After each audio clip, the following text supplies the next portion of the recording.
Our veterans served and sacrificed to uphold our values and defend our nation. But then when they needed help, our nation left many of them to suffer and die.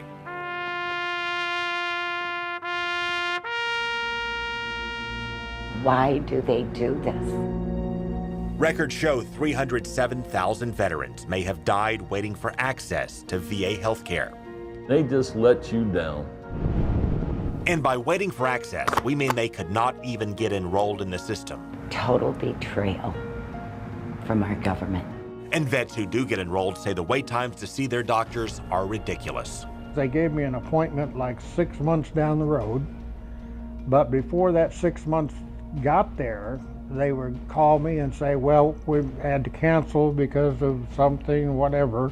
And when you listen to veterans like Keith Brown describe the runaround, about a year before you get the actual appointment. And then you compare it to what the head of the VA has claimed. Our average wait times are 4 days for primary care, 5 days for specialty care, 3 days for mental health care.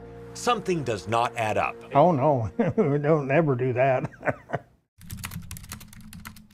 Well, Nick McSwain says he knows what they're doing because he used to do it. I used to do the same job that the people that are answering those phones are doing. They were basically directing us to pretty much go exactly opposite of what the regulations state. McSwain says he quit his job as a VA scheduler in the Tampa Bay area earlier this year to clear his conscience. It's possible that I could be responsible for one of those people's deaths and not even know it. McSwain said he was trained to log when veterans want to be seen, but when those desired dates did not match up with what was available, he said his managers told him to stop. When it's more than 14 days difference, it pops an alert on those supervisors.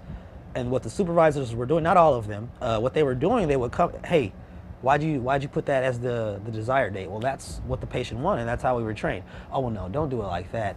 After the VA scandal broke last year, revealing deadly delays across the nation, McSwain says his managers told him to stop generating those wait time alerts.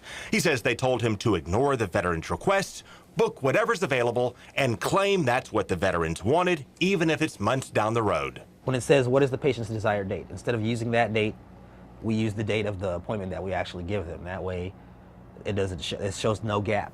And he claims veterans who complained had to wait even longer. Vets that should have been seen like at a top priority passed over because of the way providers feel about them. Like, oh, I hate that guy. Oh, that guy's annoying.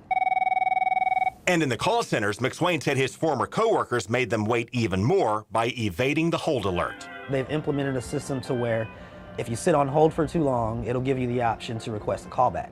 Right before the recording would get to that step, the clerks would pick up the phone and put it back on hold and hang it down again, and it resets that timer. And he says veterans' consults to see specialists piled up until they disappeared. Literally pushed in a drawer? Yeah. There's been times where stacks of consults have disappeared, and people, where'd all the consults go? Again, he claims this all played out after the VA promised to change its ways and restore our trust.